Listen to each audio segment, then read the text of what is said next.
Tinapay mula sa langit. A daily morning devotion with CRC family.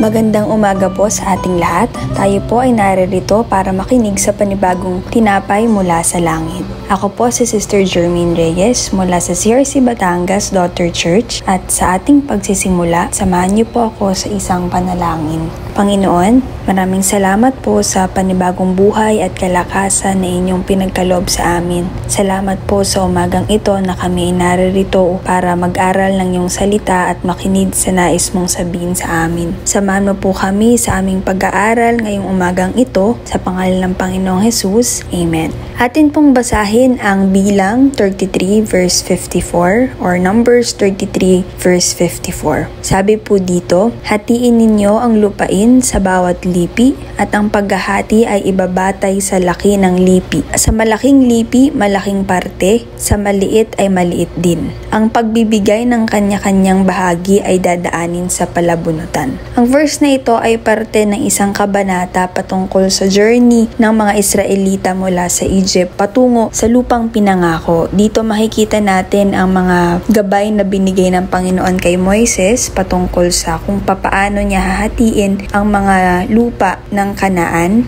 para sa mga pangkat or ang 12 tribes ng Israel. Itong mga lupa na ito ay nagsisilbing pamana ng Diyos sa kanila. Ang verse na ating binasa po ay nagpapakita sa atin ng tatlong bagay. Una ay ang katuparan ng pangako ng Panginoon sa kanyang mahal na bayan. Pagkatapos ng mahabang paglalakbay ng mga Israelita, nakarating sila sa lupang pangako ng Panginoon. Nagtagal man ang paglalakbay, ngunit dahil sa grasya at awa ng Panginoon sila ay nakarating pa rin. Pangalawa, ito po ay nagpapakita ng kahalagahan ng pamilya at pagkakapantay-pantay. Hindi ito basta-bastang pagbabahagi ng lupain ng Kanaan. Ito ay nagpapakita ng divine authority at fairness ng Panginoon bilang may-ari ng lupa. Malinaw na sinabi ito sa verse na ating binasa. Makikita natin dito na sa pamilya ng Diyos, walang favoritism or pagkikiling. Pangatlo po at huli, ito po ay nagpapakita ng buong pusong pagtitiwala sa kakayahan at probisyon ng Diyos. Nakita natin kung paano tiningnan ng Panginoon ang bawat pangkat, may nakalaang lupa para sa bawat isa. At hindi ito basta-bastang binahagi dahil pinasa ito ng Panginoon sa dami at laki ng bawat pangkat.